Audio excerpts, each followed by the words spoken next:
Here we are. Oh, my glasses are too big for my face. They're falling down. Hello, everyone. This is Melanie Yazzie, co-host of Red Power Hour. I'm back here with Elena Ortiz. We're going to record, or we're going to attempt to record, because we haven't done this in months, a regular episode of Red Power Hour, where we're going to review the third and final season of Reservation Dogs.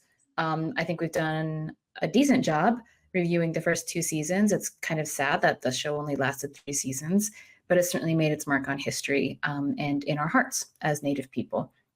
So you want to just say hi, Elena? Then we can crack into it. Hello, Tamo, coming from Okapoge, Oinge, here otherwise known as Santa Fe.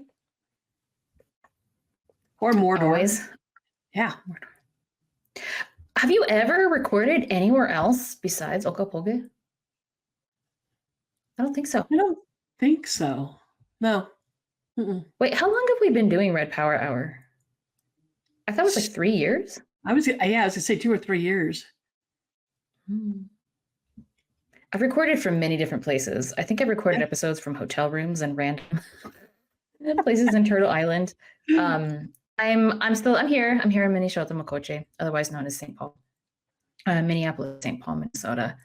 But yeah, so I know folks our hearts are heavy, and I don't know, as the war on Gaza continues, each day is difficult. I'm sure it's really difficult for listeners. And it may seem a bit strange, I think, to do something like a review of Reservation Dogs here in the middle of all of this catastrophe and destruction. But I was thinking today, as I was prepping for this episode, that we do need levity, we do need laughter, and I hope that today's episode can provide some of that. So yeah, I'm not sure what mood I'm in for that, but we'll see how it goes. So yeah, Reservation Dogs wrapped on, what day was it? Middle of September, maybe? Yeah. About 2 months ago? Wait, was that 2 months? That was 3 months ago. Holy cow. So much has happened in the last 3 months. I have no concept of time. I watched each episode as it was being released on Hulu. I watched it on Hulu. Overall, I felt like it was another powerful, somewhat uneven, but very complex, very heartfelt season of stories. You know, we said, I think, when we reviewed season 1, what we really loved about, or we love about the show, is that, yes, we're following these characters on a journey, but each of the episodes is almost its own story in its own right, kind of a vignette, a short story. So the show is kind of like a collection of short stories. I think each season was 8 episodes, so it's like 24. It was like a chapbook of 24 short stories. This last one about was 10. Native life. It was 10. Oh, you're right. You're right. They added a couple of extra episodes, and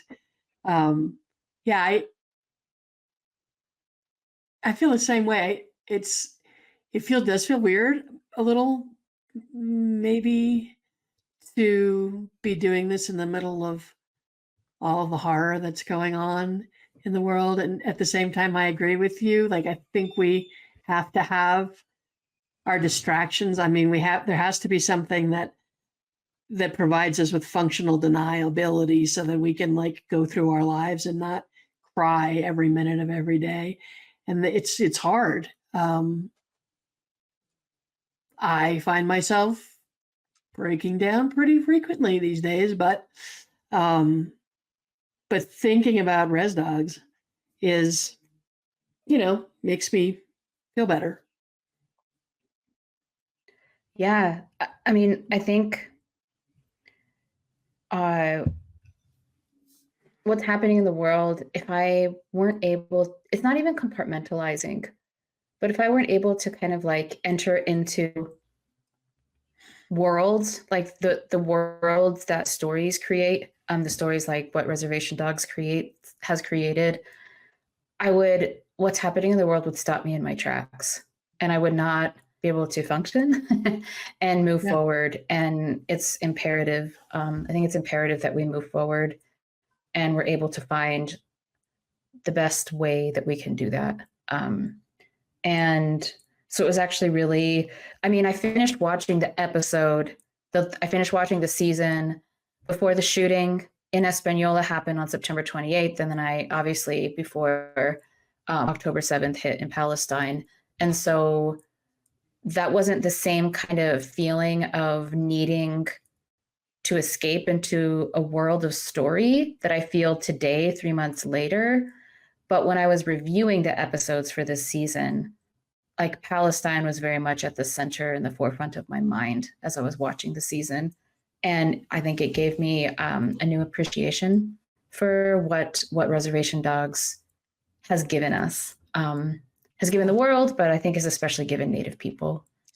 Maybe we can just maybe we can talk about our favorite episode of the season first, and then we can kind of go sequentially through the season and give our breakdown of the episodes. What was your favorite episode of the season? That's hard to say. I thought about it, and there were episodes that made me cry, which at the time, felt good because it was, like you said, before the shooting, before October 7th. And then there were those that made me laugh. So I'm going to pick two. And I think, the whole season, actually the whole 3 seasons were so phenomenal because it's hard to take, although you said that they're a collection of stories. And when you said that, it made me think that really our whole history as Native people, or histories as Native people, are collections of stories. And Native people are great storytellers, and we always have been. And some are better than others. In communities, you have people who are designated storytellers, and then there are people who are designated to be, I don't know how, I only know how it is for Okewinge, but you can tell stories anytime. And so my grandfather my tete was a great storyteller, and he loved to tell scary stories. And so when we were out camping or just outside, that was when he would bring out the scary stories. And there were other people, my Aunt Esther, who told other stories, the stories about why certain ceremonies, how they came to be. And those were stories you could only tell in the winter, the sacred stories. And so Native people are just born, storytellers, because that's how we pass down our history. And so when I think about the 3 episodes or the 3 seasons of Reservation Dogs, I think about all of these amazing storytellers, the cinematographers, the writers, the director, the producers, all of them coming together and being in one place, and how they were able to produce this show, I think, which has changed the history of Indigenous storytelling.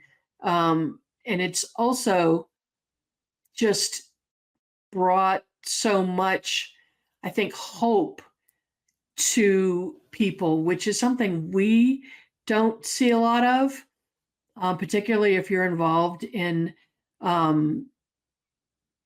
activist work and you are working towards, seeing a better future for Native people, for Indigenous people everywhere. And we just keep getting hit with these horrible, horrible things. October 7th. But I feel like with Reservation Dogs, with the 3 seasons, we ended with a little bit of hope. And that, I don't even know how I got off on that tangent. You were asking me about my 2 favorite episodes, and I started talking about the whole series.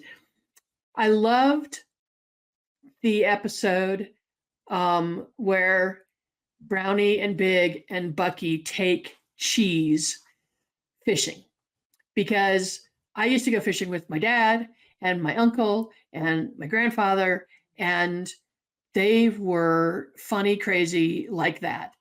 And being around older men in their native communities, it's like it's something that's a generation of their own with their own humor and their own, whatever. Um, and I loved that Cheese. So they took Cheese out of his virtual world where he was playing video games, and they tried to get him out into the woods so that he could sort of be around people. And his grandmother was worried about him, and he ended up being the catalyst for these three old guys to release this pent up emotion about their cousin, brother, friend that that they had lost.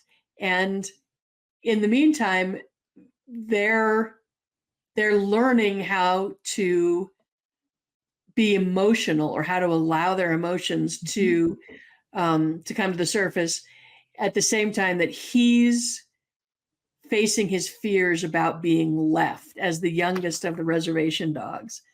And then, it's hard to believe these episodes are only 30 minutes or 40 minutes, because in the middle of all that, you have this great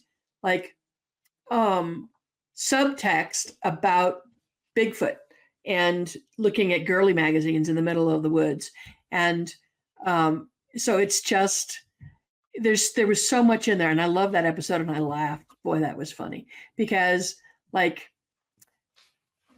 just the play between these three OG native actors was phenomenal.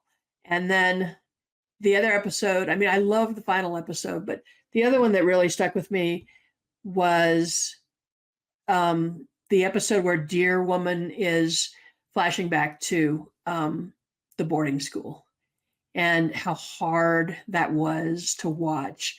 At the same time, how beautiful it was to hear young people speaking Kiowa. And yeah, it's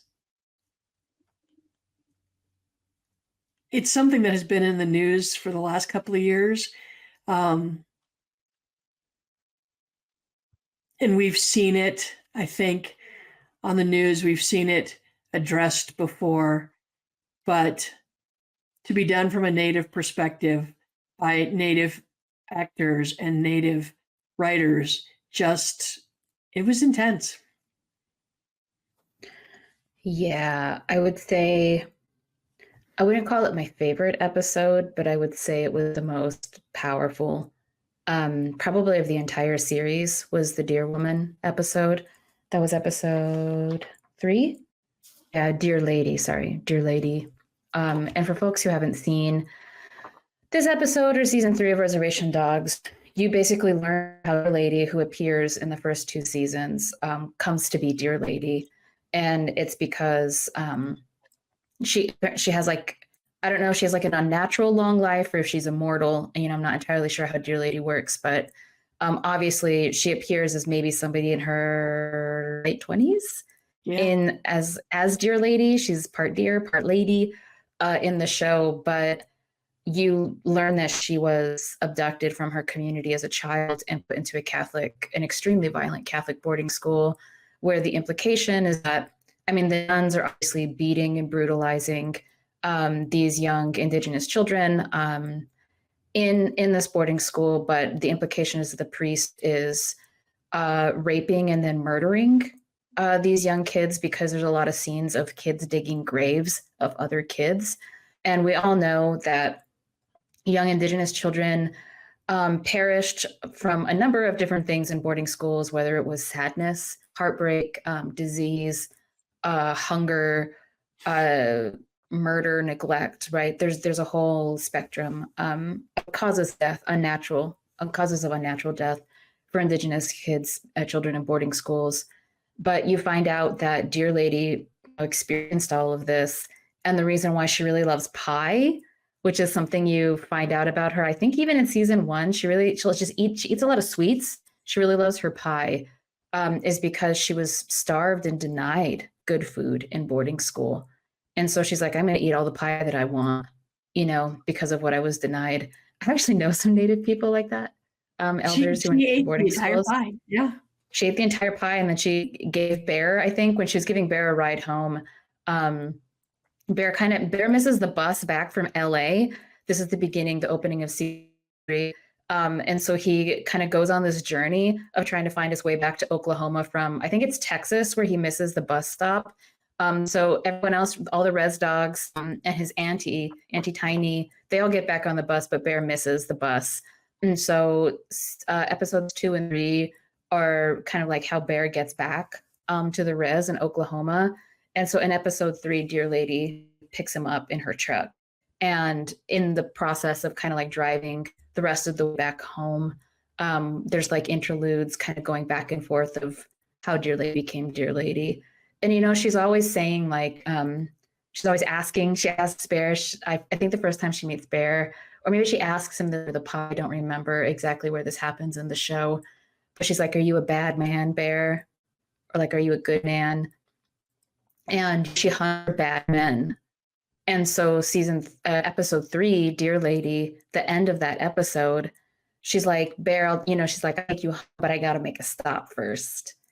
And she makes a stop at the home of the priest who was raping and murdering kids in the boarding school she was in, presumably it was about 100 years ago. I would say over 100 years ago, given kind of the way that they were dressed and the general atmosphere, in the depiction of when she was a child in boarding school. She goes in and, she exacts her revenge, for herself, but for all of those kids, against that priest. And he's decrepit. I don't know how old he is, at this point. He's probably 100 years old or something. Yeah. And first of all, Dear Lady, 2 things. So Dear Lady is this character I've seen before, like in Native pop culture and Native fiction. And what I love about Dear Lady is that she goes out and she hunts bad men, whether they're priests, whether they're pedophiles, whether they're rapists, right? She hunts down and she kills bad men, which honestly is like something that most of us are prevented or prevent ourselves from doing because we don't want to engage in violence.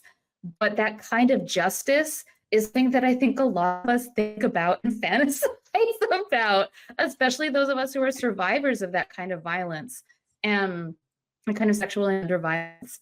And so Dear Woman is like this vehicle, I think, for the delivery of justice that is really, really just important. She's like an important commentary, I think, on how to handle bad men. Because there's so many bad men all over. Being a Native woman and being a Native child is just honestly, it's a minefield. Everyday life is a minefield of bad men at every turn. And it also reminds me when she says, are you a bad man? And she hunts bad men, of like the bad man clauses that exist in lots of treaties, but then also in kind of the customary laws of many Indigenous nations where bad men, often who were rapists or people men who violated the codes of conduct and kinship that were the basis of a lot of customary laws and policies in Indigenous nations. The bad man clause would they would get kicked out. Sometimes they would be executed, right? They would face extremely harsh punishment for being bad men. And so I really love that Dear Lady kind of comes in and out of the entire series because she provides that commentary. And I'll say one other thing before I pass it back to you, Elena.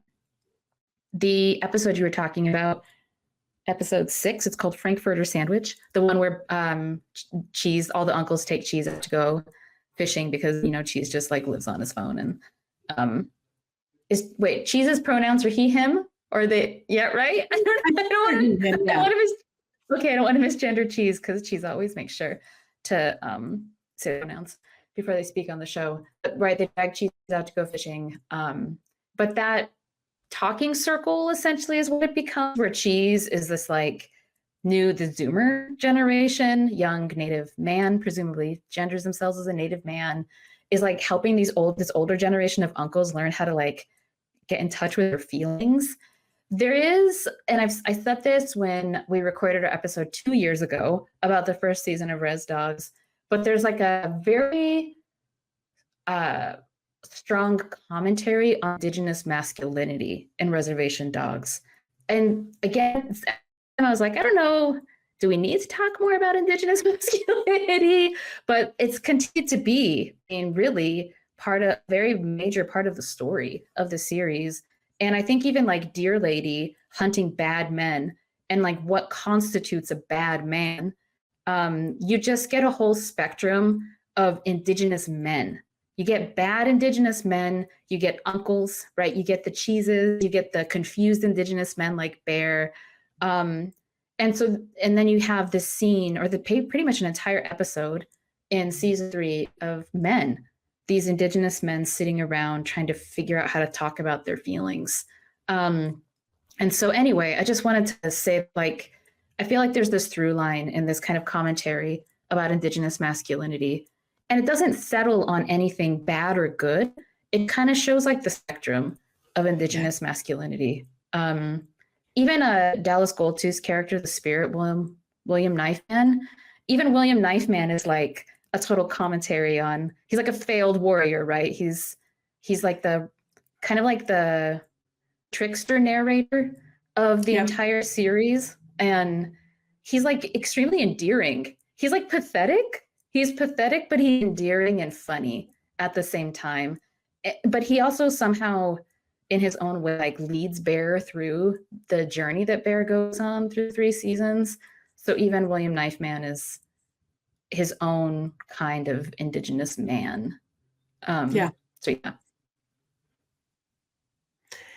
Absolutely. So you get, and there are so many great episodes. You get the backstory. So first you have Bear misses the bus, and all the other Res Dogs are headed home, and he's left wandering around. He meets William Knifeman, and he gets mad at him because he's not helping, or at least that's Bear's sense. And they're walking across like this just desert, this barren place, and they run into a conquistador, which I just thought was hysterical. And then he poor spirit, William Knifeman, Bear makes him cry, and tells him he doesn't want him around anymore. So he leaves, and Bear ends up at this house, this character named Maximus, and Maximus we're presented with this character that is crazy. Like he's just, from the way he interacts with Bear, you think he's nuts. And he talks, so he grows a lot of eggplant, and eggplant is a big thing. And then he talks about the Star People, and the Star People are in a lot of Indigenous cultures. I mean, we talk about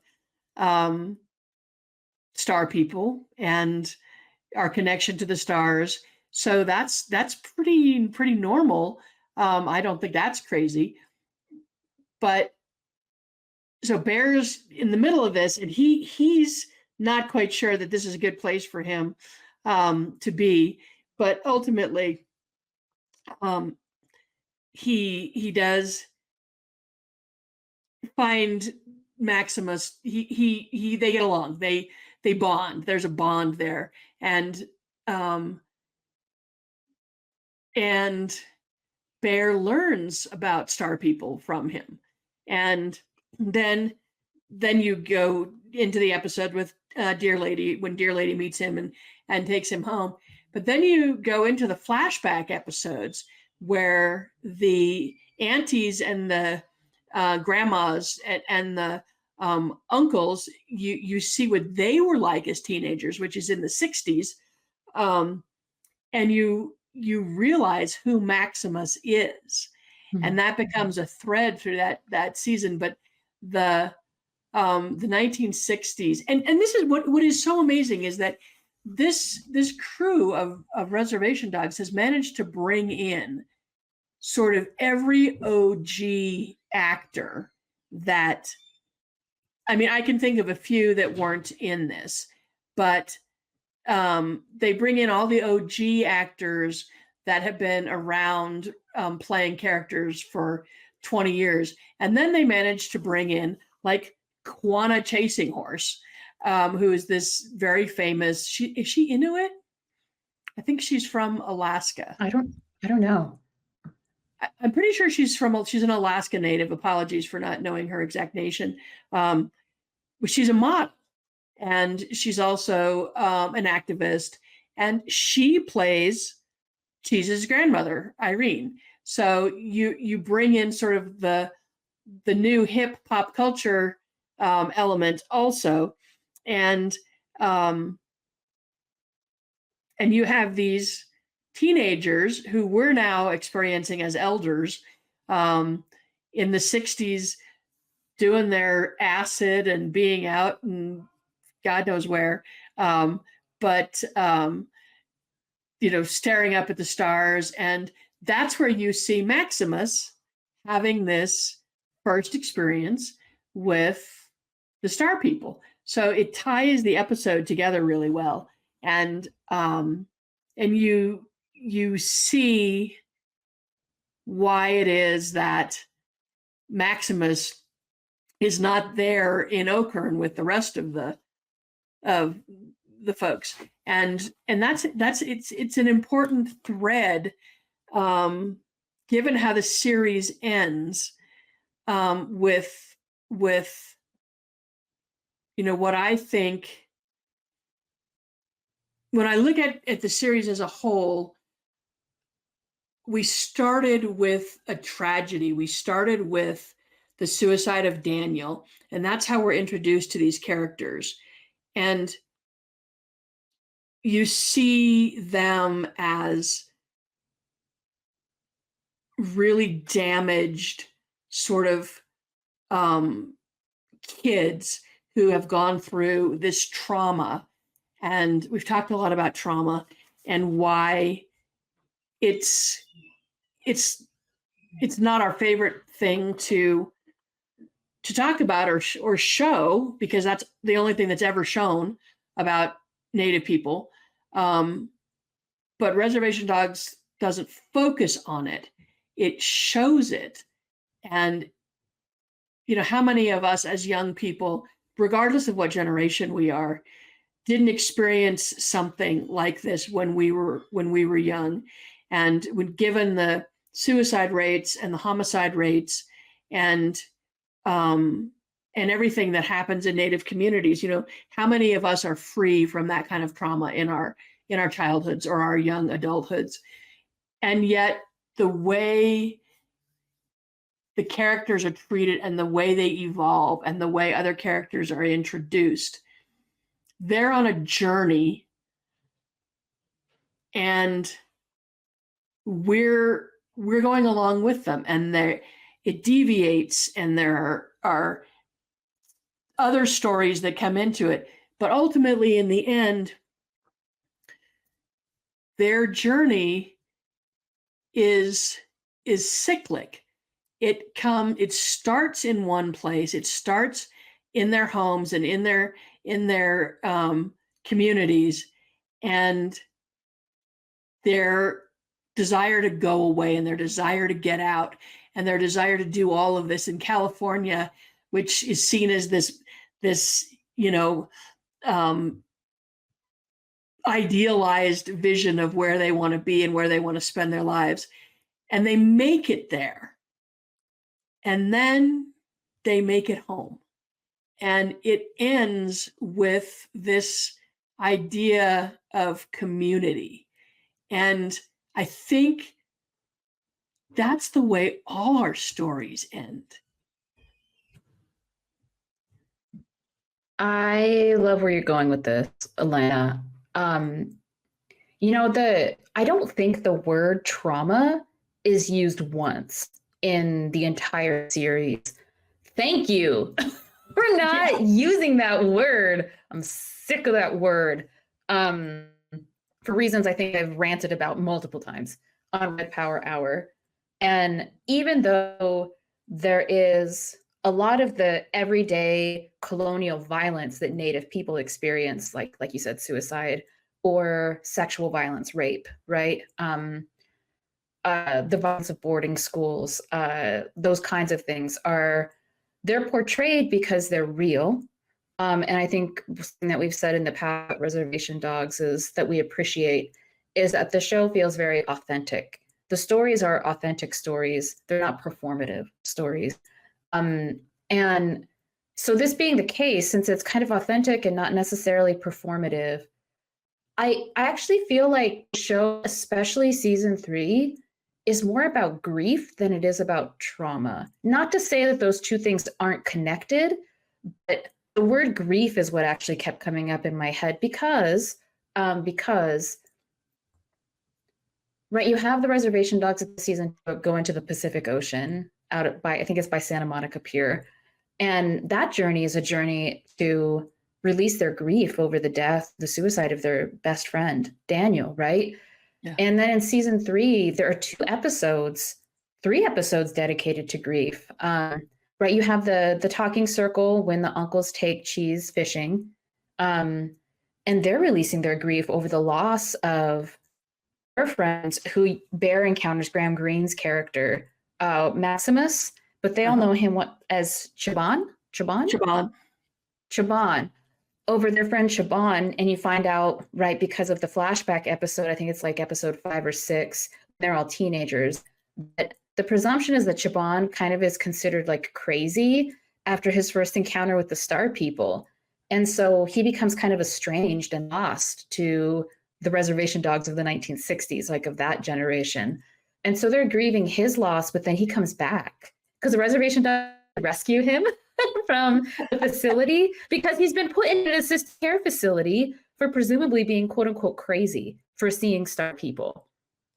And so that's also, right, like incarceration, there's a commentary on incarceration actually throughout the entire series. Like the high rates of incarceration, whether it's like kids in foster care or group homes, Cheese gets put in a group home and you see an entire episode in season 2 about that. Willie Jack is visiting Daniel's mom, Hochti is her name, twice in the most profound episode of the entire series, in my opinion, from season 2. But then also Willie Jack, there's another scene in one of the episodes of season 3 where she's in the prison with Hochti, who's obviously an inmate. Boarding schools, also a very key type of carceral institution that Native people have had to navigate historically in the United States. So there's a lot of stories about incarceration that happen too. But I guess what God, where was I going with this? I was saying incarceration, grief. And so the uncles are on their own journey of trying to grieve the loss of Maximus. And then Maximus, that's what I was saying. Maximus comes back from them because he's been incarcerated, basically like in like a mental health facility, or like he's been institutionalized for being crazy, from what I can tell, for simply like having a gift of being able to see and to communicate with Star People, which a lot of people in our communities have that gift. They're often called medicine people. So he's been freed from the prison by the reservation dogs in like episode 8 or 9 or something. And so then he's present when the very last episode of the entire series, Fixico has passed away, right? And Fixico was mentoring Willie Jack into being someone, a medicine type person, someone who can administer medicines in the way of their nation and their traditions of their people. And so the entire last episode is about the entire community coming together to grieve a person, an elder who was like very important, probably a knowledge carrier, a wisdom carrier for their entire community. And so the entire series wraps up with grief and like how the entire community grieves and then moves forward through that grief. There's also one more episode I forgot where Rita, Bear's mom, Tiny, or no, not Tiny, Cookie, who is Alora's mom who passed away when Alora was very young. Cookie comes back as a spirit to Rita. And then that entire episode, because that ends, if I remember, with like Rita and the other aunties and Tiny and Dennis Schmiegling character. I forgot the character's name. They're all standing on a bridge, I think like saying goodbye to Cookie because they never got to process their grief of the loss of Cookie when they were all teenagers or in their early 20s. So you have like 4 episodes basically of the season that are about grief and going through grief. And so I don't have anything particularly profound to say about that. I just think that that is a lot of what, like the conclusion. I mean, the stories don't conclude. The stories obviously go on because I feel like the end of the series was very open-ended. But you feel, like you said, it's cyclical. Like you see them cycle through and they kind of like cycle back to like the community is where it starts there and it like ends there. And you're on this journey of addressing all kinds of grief, I think, the show. Which is very real, like a very real journey for Native people. But again, there's something about it. I haven't quite put my finger on it. Maybe I'll be able to articulate this later. It doesn't feel like it's so much about trauma. It feels like it's more about grief. Yeah. No, you're absolutely right. Again, what the distinction is, but yeah. I think you're absolutely right. That was what I was trying to articulate myself. Like it felt like we saw these characters at the beginning of a journey to process this tragedy that happened. And they each did it in their own way. And we were able to sort of view that and be part of that journey. And at the same time, every character that came in had their own story. And that really is the essence of Native storytelling, is you hear about, like, you know, all my life when I was young, I heard the story of where our people came from and the various diversions of the journey and where they went and the characters as they appeared. And then in later stories, those characters would be the focal point. And it's just like a big, long journey that each of the characters made and that we were able to be part of. And then in the end, it all came back to where they started. And that's just Native storytelling at its finest. And when you mentioned the Cookie and her appearing as a ghost, and then Bear's mom goes to a psychiatrist, and that psychiatrist is Thomas Builds the Fire from Smoke Signals. So it's like they bring in this, who actually after Smoke Signals went on to medical school and became a doctor. So he's not even an actor anymore. He's a doctor. But just, it's like bringing in the threads.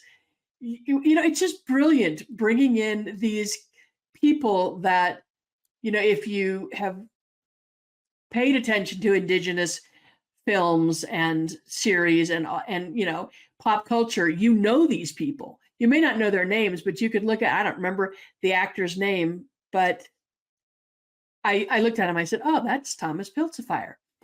He's quite a bit older, but then we all are. Yeah, that was a great scene. Yeah, I feel like there's all these cameos, these little Easter eggs in the show that are very, they're like self-referential in terms of like the canon of Native pop culture. Another one that I loved, I died. I texted you when I watched this. It was the first episode of season 3. Ryan Redcorn, who's in the 1491s, along with Dallas Goldtooth. They've been very hands-on, I think, with the creation of Reservation Dogs and the writing and kind of like some of the creative ideas behind Reservation Dogs. And they're a comedic group. right? They're actors, they're a comedic group. But Ryan Redcorn, they're on the bus, right? So they've left LA. Tiny has come to get Res Dogs, and they're on the bus. And all of a sudden, you see that is it Bear? It's Cheese. It's Cheese is sitting across the aisle from this guy, and being native, and it's Ryan Redcorn playing this native guy, and he's all decked out in Juggalo gear, and like he's got like the Running Man, like the pendant. I think he's drinking Faygo. Of a bottle, and I just died immediately. I mean, he gets maybe 30 seconds of screen time, and he's just kind of like all tatted up. He's just like a really rezzed out juggalo. I like to call them Rezolos, or in Navajo specific juggalos in Navajo. But the reason why I want to say this is because insane clown posses, right? So juggalos are people who follow and really love Insane Clown Posse. And ICP is really popular amongst Native people, especially amongst proles, youth, and on the res. And so like there's huge juggalo culture in Indian country. And so for that, I had not seen a juggalo anywhere yet in Reservation Dogs. So the fact that Ryan Redcorn made a cameo as a juggalo, I forgot what tribe he was from. He's like Potawatomi. Anyway, he said what nation he was on the bus, just kind of like, you know, you're just like meeting another Native person kind of like randomly in public. And, you know, you just kind of just like, hey, you know, you just say like hi to each other and you greet each other. So that's the whole like extent of his appearance on the show. But I was like, I love this. See, like, where else are you going to see or find a show that is going to understand like Native, contemporary Native, like pop culture and life so well that you're going to have this person play a juggalo on like a Greyhound bus. Like right there, that is as real as it gets. Yep. You know? As real and resi as it gets. I mean, so resi. Yeah. Yep. And I don't know, like, you know, living here, I think I said this during our live episode that we recorded on Monday, our year in review episode. Living here in Minnesota, I can't even say that it's the settler version. Minnesota, here in the state of Minnesota.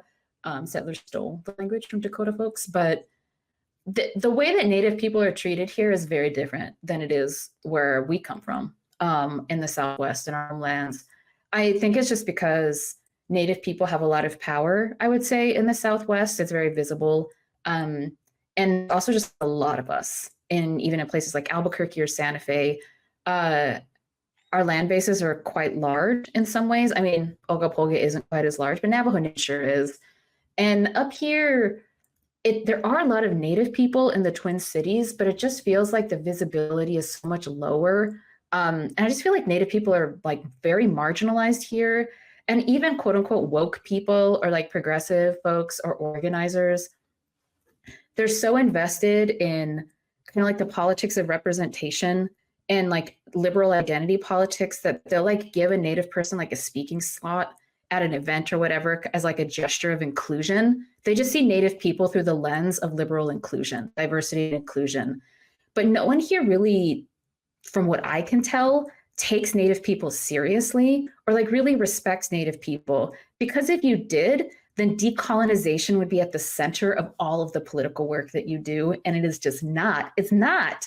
People will use the word sometimes, but in my experience organizing with the Red Nation in the Southwest, people really did have like a very strong accountability to colonialism in that place. I mean, non-Native people we would work with. And they understood what decolonization meant, like in practice and in terms of like how they would understand their politics. And up here, it's just real different. It feels really surface and shallow, to be honest. It's like, it feels like a gesture of inclusion rather than like people really reshaping their fundamental approach to the land and to organizing itself around like the larger goal of decolonization. But the reason I'm bringing this up is because it's, wait, where did I start this comment? Oh my gosh. What did I start talking about before I started talking about Minnesota? We were talking about Ryan Redcorn and Ryan Redcorn. Wait a second. And then Where was I going? where did we go after that? Oh boy. Authentic contemporary. Well, I think maybe what I was trying to say is that what I like about Reservation Dogs is I mean, obviously there's a lot of, the reason why there's a lot of humor in Reservation Dogs is because it is a very native show. And I don't get to see, especially now that I've been up here, and I see a very different way that Native people are treated in public than like where I came from. It's not like things are all like, you know, rosy and peachy down in the Southwest. There's like a remarkable amount of colonial violence against Native people, but Native people are taken seriously, I would say, in public in the Southwest because we have power. And I don't see that the same way here. And so, what I like about Reservation Dogs is that it forces you to take Native people seriously. And that's, I guess, what I'm trying to say about like how I feel like the show is authentic because it is very Native, it's very resi. And even the humor, there's so much anti colonial humor also in the show, like William Knife Man. I always want to call him Big Knife or something. I'm so sorry. William Knifeman is always cracking jokes about colonizers and like colonialism. And so there's this entire anti-colonial commentary that is also part of just like the daily vernacular for Native people that I just appreciate. The show allows me to just kind of like be Native and to see that in a public place because a TV show is part of the public sphere because it's like out there for public consumption. It's for a public audience. That even sometimes in activism, where you would think that, I don't know, like things would be so much more advanced, you know, for Native people, I even find that it's not like in reality. So it kind of lets, you know, it's like cool. Like people actually get to see Native people just taking ourselves seriously, taking the canon of our own actors and our own kind of like pop culture and our own history seriously. Our own humor gets to stand on its own. The show just gets to stand on its own. And like Native art, creativity, history, and knowledge just gets to stand on its own. And everyone else has to meet Native people from where they're coming from. And it's, you know, it's not about like that weird gesture of inclusion. It's just like, we're just going to like tell the story the way that we want to tell it. Well, I definitely think that William Knifeman has sort of that thread running through the whole series where he does provide some of the funniest moments, but also you feel like there's a serious undertone, like there's a profound statement with everything that he says. I mean, I was on the floor that I think it was the first season that ended with the tornado, and they're all gathered in the church, and he appears to Bear, and he passes the statue, and he just like lifts his chin at him. Hey, white Jesus. And they don't have any food, so he's passing around the host, and he's like, body of Christ, body. And like I was on the floor dying, but also like that to me was like so profound in that he actually dared to make fun of the Catholic Church, which if you're from my neck of the woods, that's not done a lot. I mean, there has been some movement away from Catholicism in the Pueblos, but it's still a very entrenched religion. And, you know, if you've listened to the show before, you know my feelings about it. I'm not going to go into that again. But it was like, it was huge to me to hear that. And he has these moments. And then, of course, the Reservation Dogs meet white Jesus in California. And that was like hysterical. But, you know, William Knifeman has these moments. Oh, and then when Willie Jack is trying to release the curse on Jackie, and she goes to Brownie and Buck, and she wants to release this curse, and William Knifeman shows up, and he's sort of telling them what they need to do by the river. and um, and they start singing. And of course, that was one of my favorite episodes of the whole series. They start singing Tom Petty, but he seems to always be there, and he's sort of standing, or he's on his horse by the river, and he's sort of telling them what they should be doing. And when they start singing Tom Petty, he's like, oh, that's good enough. I mean, we're all just doing the best we can with what we have as a community. And certainly things have been lost along the way, and yet it's all okay because we have our stories. And and we've talked about this before on Red Power Hour, about when we get into feeling really hopeless, or when things are really dark, we just fall back on the fact that it's our responsibility to keep the stories going. And I think Reservation Dogs does that so well as a storyteller for their own people, but also just to show that among Native people, we are alike in so many ways. And the stories are, the names and dates may have changed, but the stories are the same.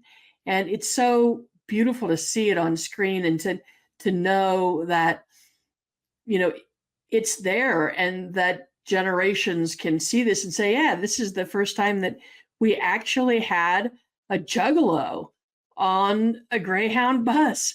And this was the first time I heard anyone say, hey, white Jesus, which now is part of my vernacular whenever I go by a church. They said white Jesus like 20 times, meeting the unsheltered guy who helped them in LA. And I was like, they just keep saying white Jesus, and like in a nation where like everyone presumes this is a secular nation, but it's not. This is a Christian nation. Let's be honest. Like, you're indoctrinated into this shit when you go through public school, when you're a young person, the Pledge of Allegiance and all that shit. And I don't know that, right? And then like they're just eating the blood of Christ. William Knifeman, and he even makes fun of the conquistador. Like when the conquistador is coming, like you were mentioning this, they're like spirits. He's walking across the salt flats before Graham Greene drugs him and then takes him to his trailer and things in episode 2. And this conquistador comes up, and William Knifeman presumably comes to like save Bear or whatever, to fight off the conquistador spirit. And then William Knifeman is like that man died, he died here and his spirit has never left or whatever. He's like, maybe we pray for him. And then he stops and he's like, I'm gonna pray for that fucking colonizer. He says that, and they like move forward. And William Knifeman says so much of that kind of thing. He's always talking about colonizers and colonialism in the entire series. And so I don't know. I feel like if Reservation Dogs didn't have a commentary on colonialism, and maybe it didn't have a commentary on important things like incarceration or like gender violence, like the crisis of Native masculinity, the show would feel really shallow. It would be like very artsy without substance, which it could easily. It is very artsy. It's a very well done show. The writing is good. The acting is good. I find the cinematography to be quite good. So in terms of like art, it's very good. But I also just feel like in terms of like politics, it's quite solid. Could it be better? Sure. But I think just being able to have that through line of that anti-colonial critique is what gives it, I don't know, it just gives it the kind of substance that I appreciate, but without being performative. And I guess that's part of what I was trying to say earlier with my comment about what it feels like for like Native people in public here, especially in organizing. There's so much, what is that? What do they call that? Virtue signaling.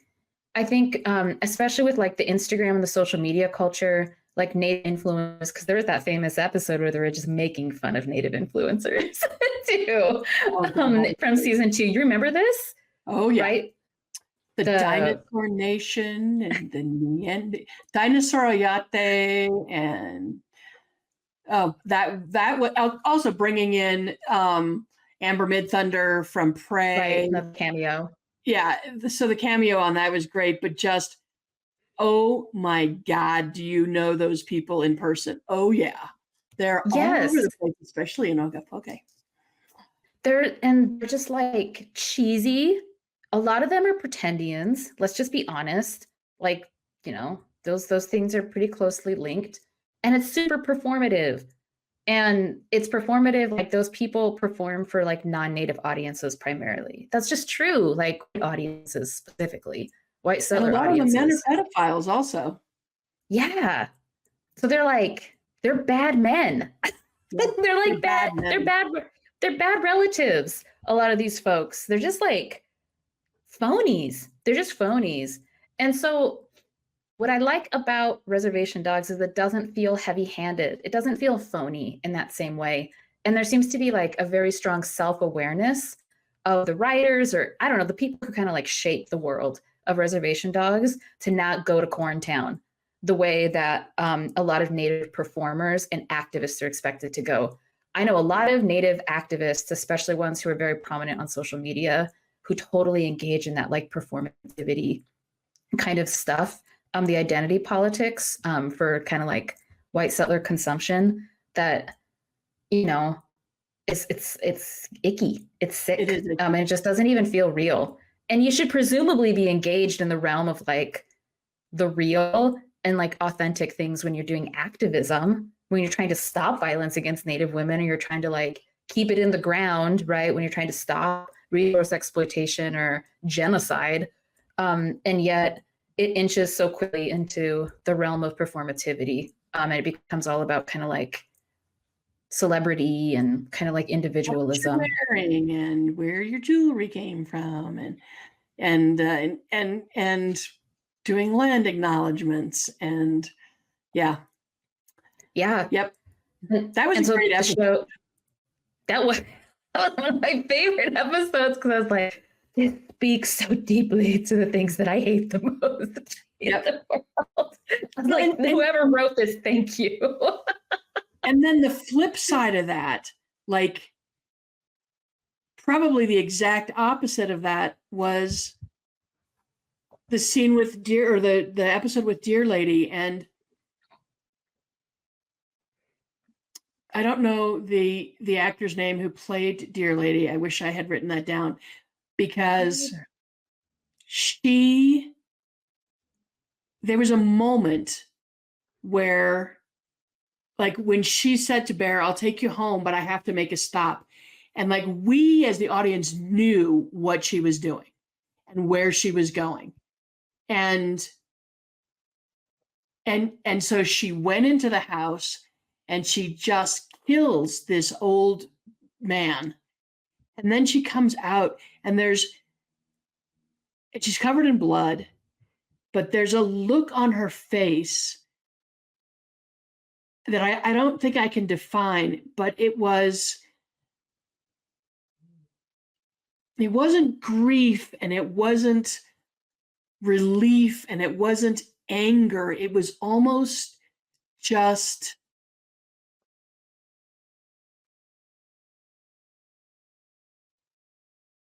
sort of a letting go of this anger that she had carried. It was almost just, I don't know, but there was a mixture of emotions, and it just reminded me that there are so many funny and really amazing episodes of Reservation Dogs that employed humor. And this one, the one in particular with Amber Midthunder, which just held a mirror up to members of, some of them are pretendians and some of them are not. They're just performative. But it held up a mirror to those people to say, this is what you are. Yeah. But the episode with Dear Lady, this is what you want to be. Like, this is sometimes this is what we want to do. We want to just go and kill those people who have hurt us and hurt our families and hurt our communities. And, we have a saying in Tewa, which is very Inadawipo, which means it will come back to you. Sort of the same thing as what goes around comes around. And because everything is a cycle, everything is a circular, everything is a spiral. And I think of that episode and I think maybe not the amount of extreme violence that was exhibited, but there's something inside every one of us that wants to do that wants to lash out and let colonizers know that this is how we feel. Like, we don't. And this is what you deserve. Yeah. Yep. And there was no remorse. There was no remorse in Dear Lady. It wasn't remorse. It was like justification, and it was sadness, though. I think there was sadness not because she did it, but because she had to do it. Yeah. It's because she becomes half deer, half human when she's escaping the fucking boarding school as a child. And this deer spirit comes to her and she has to strike a bargain with the deer spirit. The only way she's going to live as she's running away from these colonizers who are chasing her, who she knew are probably going to kill her if they catch her. She either has the choice to be caught and killed by colonizers, or she has to strike a deal with this deer spirit and forever be this being. And she's kind of, I don't know if she's tormented in a way, but it's like her story is actually quite tragic. I mean, she has power. She has this power. She hunts bad men, but that's all she does again and again and again. Her whole reason for existing is to just continue to hunt bad men.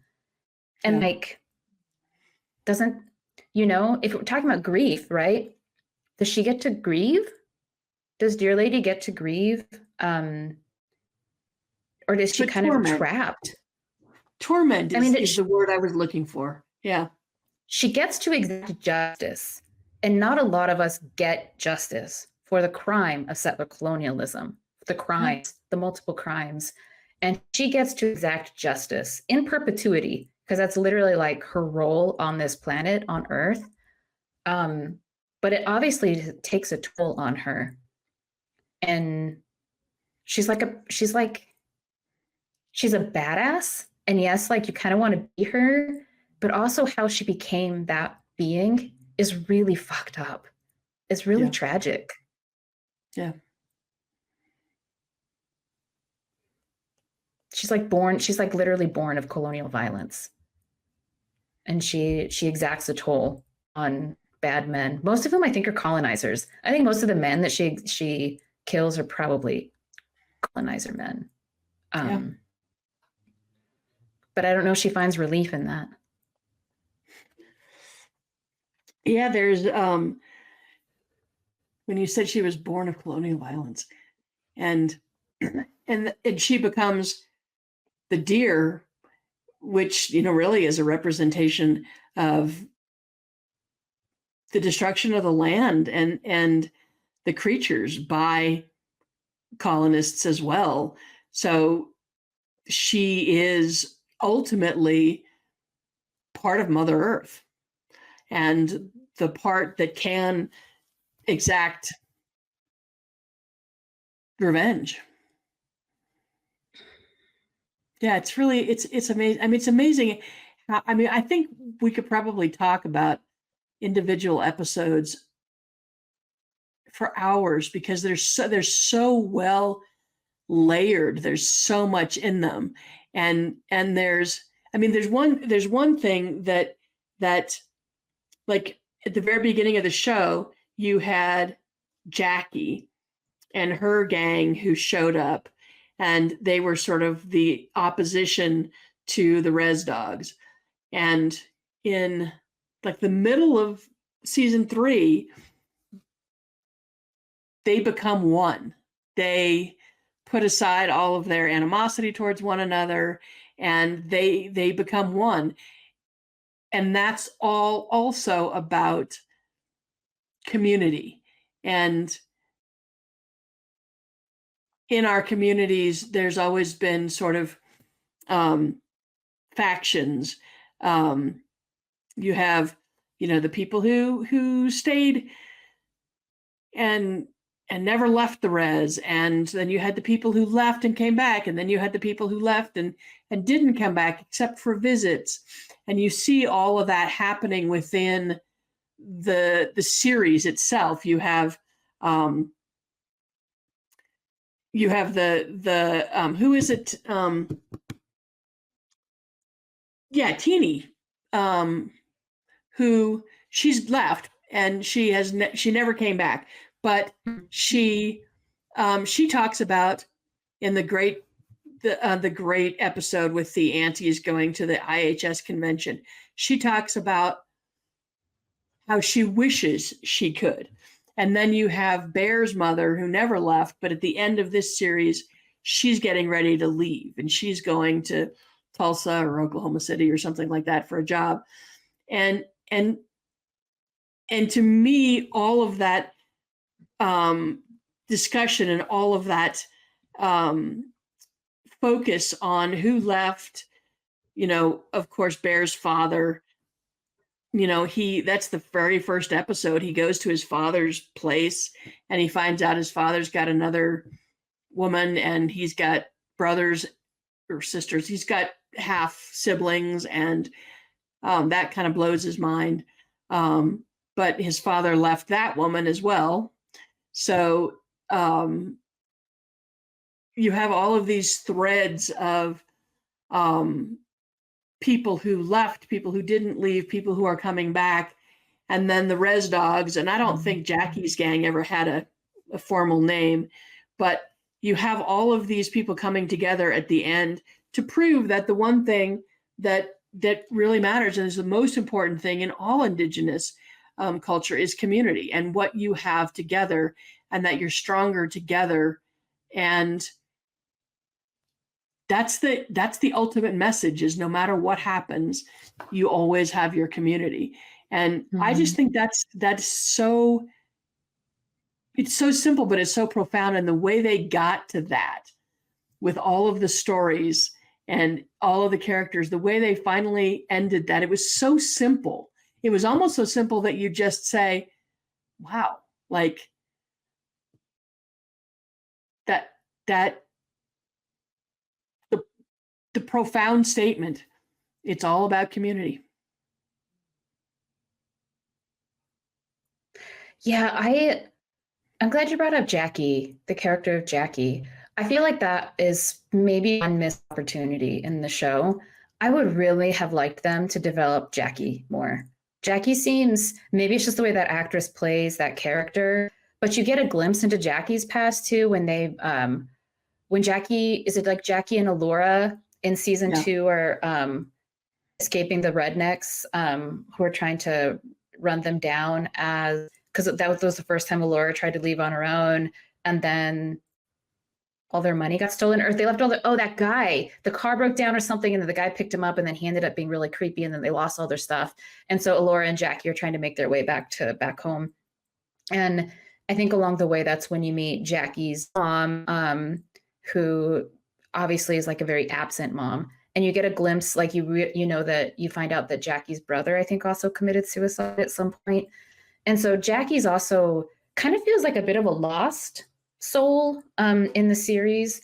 But like you say, like in the middle of season 3, and then by the end, when the whole community comes together for Fixico's funeral in the very last episode of the series, is like Jackie also finds herself in that community as well, even though she herself comes from, I guess, what you would call a quote unquote broken home or whatever. But they all do. Like Liz' mom has died when she's very young. Then her grandmother passes away, during the series, and Bear's dad is completely absent. He's just like this loser absent dad, which is super common for Native people. And so they're all trying to, they've lost Daniel, who is their family essentially. before the series even starts. And so they're trying to like piece back together family and community. And Well, so and the Bear, final episode of the series is that. yeah, the Bear's like Irene becomes Bear's grandmother. I mean, not Bear, Cheese. Yeah. Irene becomes Cheese's grandmother because he happens into her room at the Indian hospital and like they adopt each other. Yeah. I mean, you don't even know who Cheese's parents are Yeah. in the show. His uncle is the weed dealer, Yeah. the Apodaca, the Nathan Apodaca guy. Yeah. The Nathan Apodaca plays, the Bear's, not Bear, but Cheese's ridiculous uncle, kind of loser uncle. Yeah. And who's the and also reason why he Maximus. ends up in the group home because he gets busted. Yep. He gets turned over to the custody of the state, like a lot of Native youth do. And even Maximus, Graham Greene's character, he's lost. He's like lost his family and to his friends for decades, and he comes home finally too. And so they all find their way back home, however imperfect that is. But yeah, you're totally right. Totally right. Yeah, and it's a journey, it's a journey. And it reminded me, like when I think back on when I was a kid and we used to hear the stories of how our people migrated and where they came from and the stops along the way and the various characters who appeared and how they're now central to Pueblo culture. And it reminded me of that. And then, I think like we have our homelands within the Four Mountains.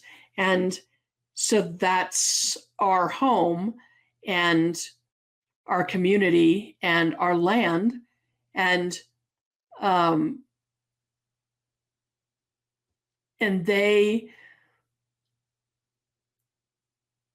in the series, they came from one place, but they had to leave it in order to come home. And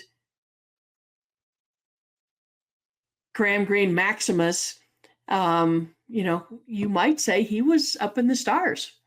He went up to the stars and came back, and the reservation dogs made it to California because that's where they needed to go to process that grief with Daniel's death, and then they all just sort of ended up in various ways because Bear takes a little detour along the way, but they all made it back home. And yeah, it's one big giant story. And again, it's wild that it was only 3 seasons. And the first 2 seasons were only 8 episodes. The last one was 10. And those episodes are only 30 minutes long.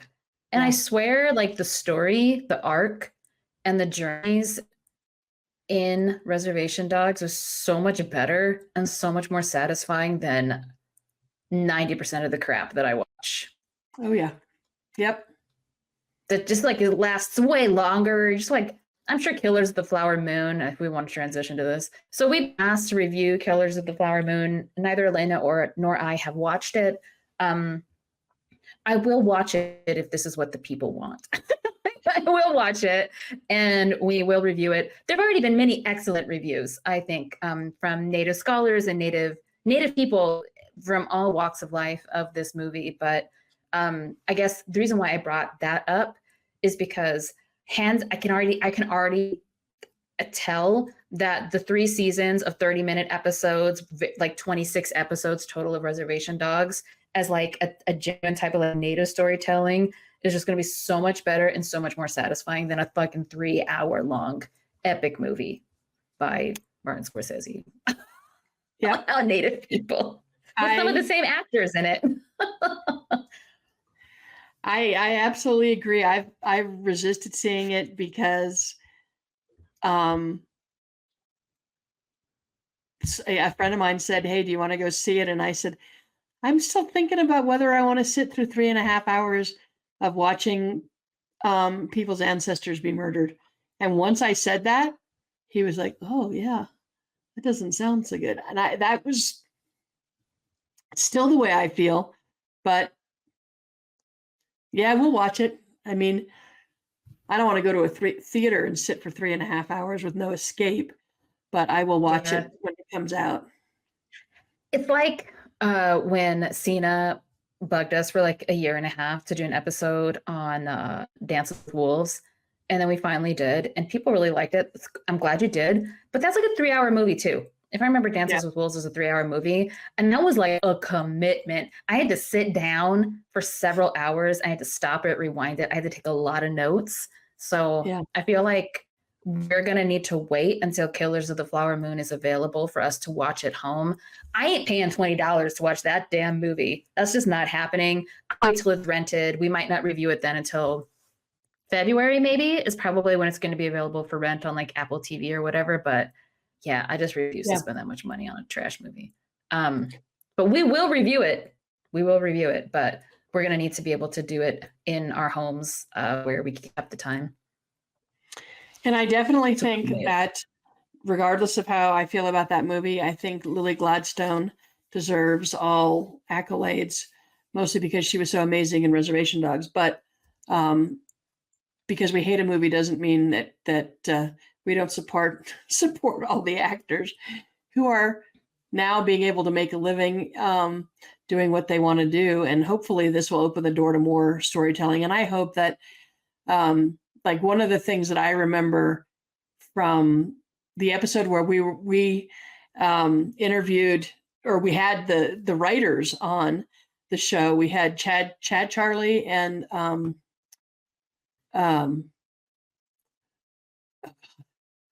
why am I blanking? I'm so sorry. We had two of the writers from Reservation Dogs on the show. Right. And that was the partnership we did with University of California at San Diego.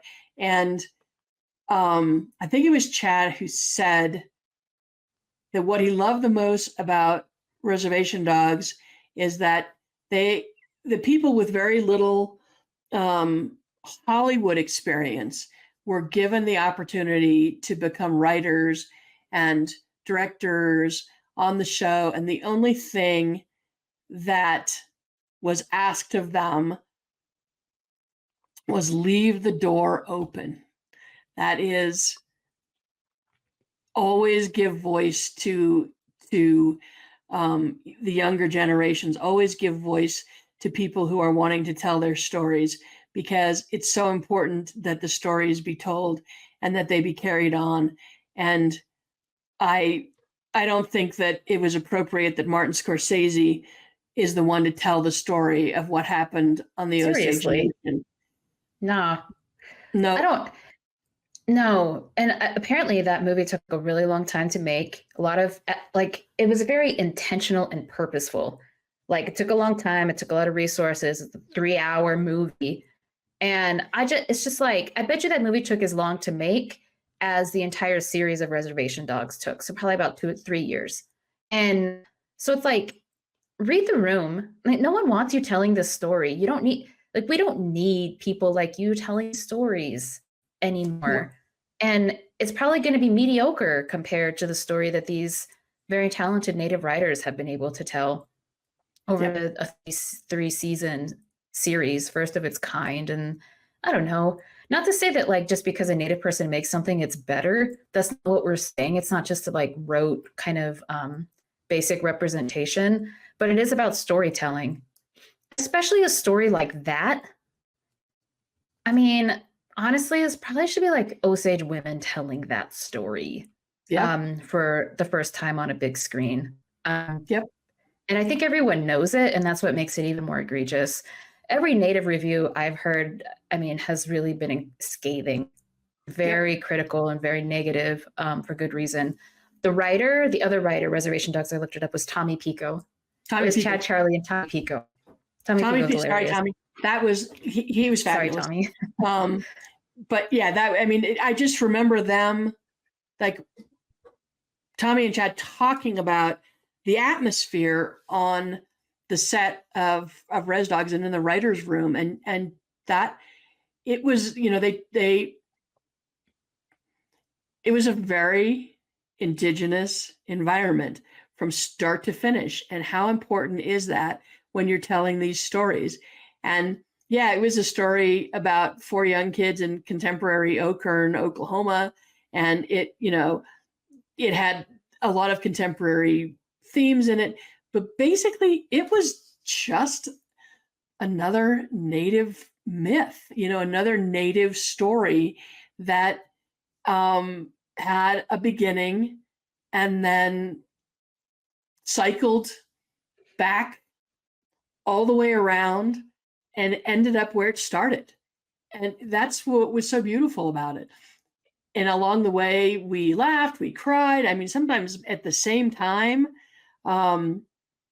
That scene that you were talking about, Melanie, the probably most powerful episode when Willie Jack goes to the prison, and she's distraught and she's upset, and Daniel's mother, who's in prison, is the one that brings her out, and you see that scene with her sitting there with all of her ancestors behind her. And I'm about to start crying now. Like, that was so powerful.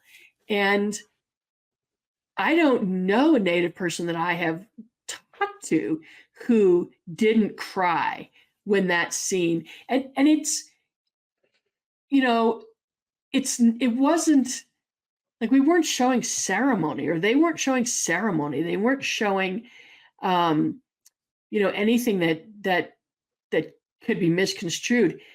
But the way they did it, and just the sensitivity and the understanding that went into that, just made that episode so amazing. And the flip side of it also, the Amber Mid-Thunder one, I mean, that was just pure humor. At the same time, it's holding up a mirror to those people who do that kind of thing.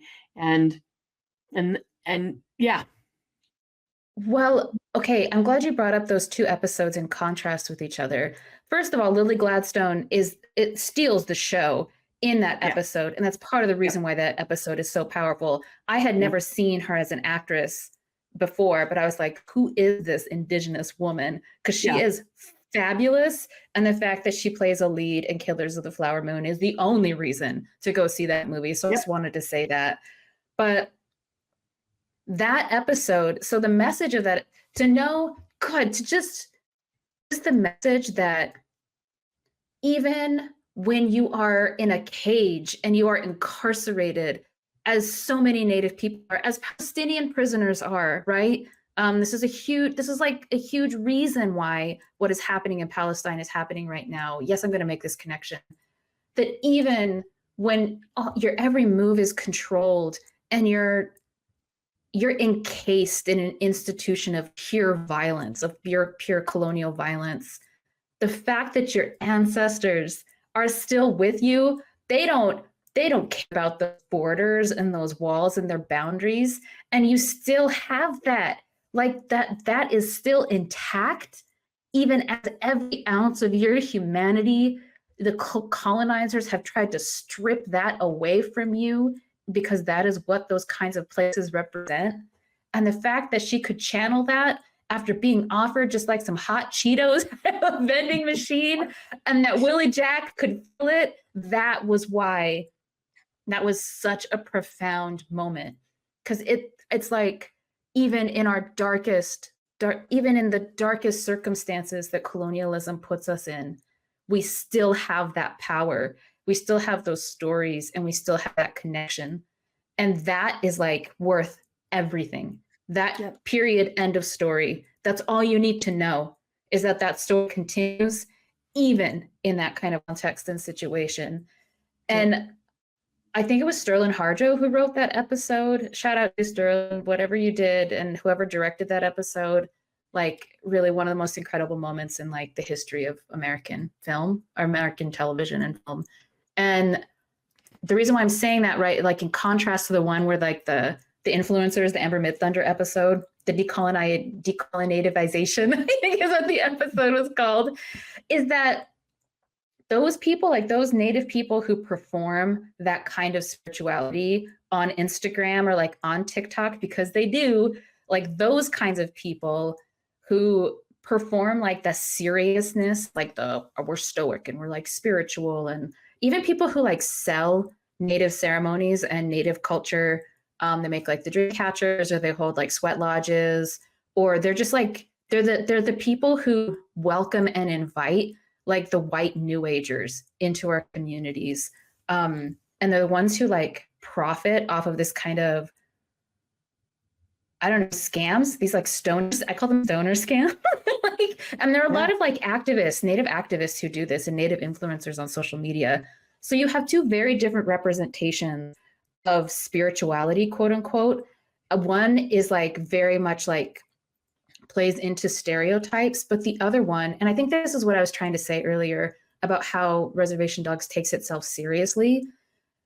Reservation Dogs takes itself seriously as a story, and as storytellers who are relaying this, like that kind of story, like we see in the episode where Lily Gladstone is in prison and Willie Jack goes to visit her, versus like the bullshit narrative that Instagram and native Instagram influencers proffer.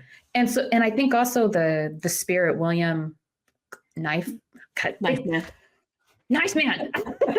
Nice man.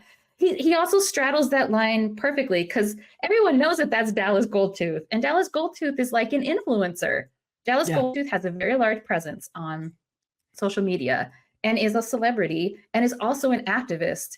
But I would say actually that Dallas doesn't do weird stereotype thing.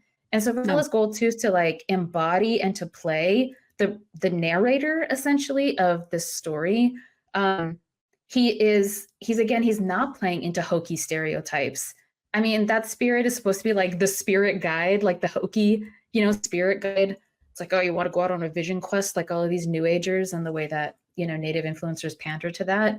He's just like imperfect, and he's not stoic, he's not wise, and he fumbles a lot, and he's not really a spiritual healer. He's just a mess. He is, and and that's wonderful. And that Dallas plays that character, I guess is what I'm saying, and doesn't play into those stereotypes is really, it's just right on. It's exactly how it should be. And that's what I would like to see more of. Not the weird, hokey bullshit. Not the stereotypes. Yep. Yeah. I mean, in season 3, Bear makes him cry. There's your, like, your real spirit. Bear makes him cry and he leaves. And you see his butt. Like, I had to close my eyes. I was like, oh my God, he's going to show his butt. There was a lot of chatter. Yeah. And like, so did Brownie. And actually they all, at one point, you got to see all the old man butts. A lot of native man butt. A lot of native man butt. Yeah. But yeah, definitely that scene will stay with me forever and ever. And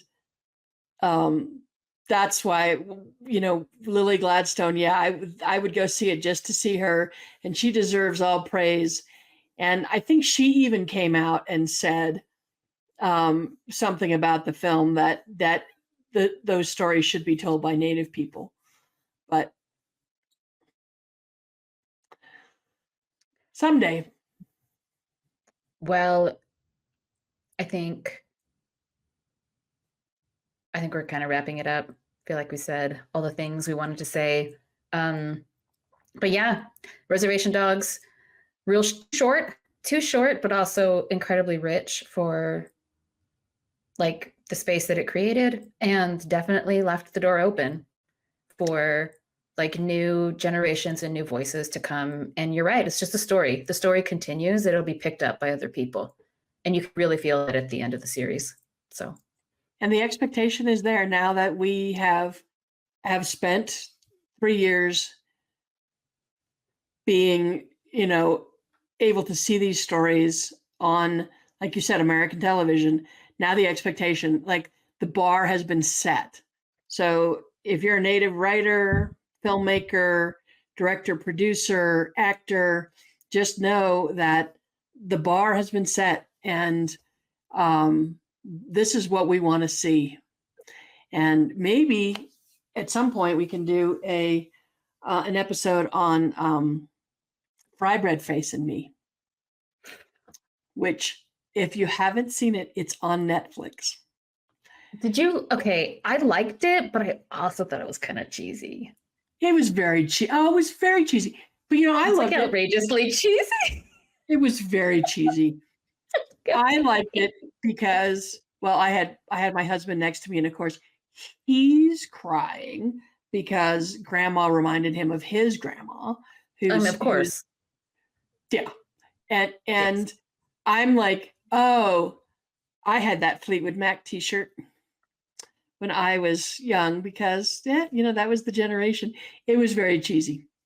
But it was, it was done with a native writer, native producer, native actors.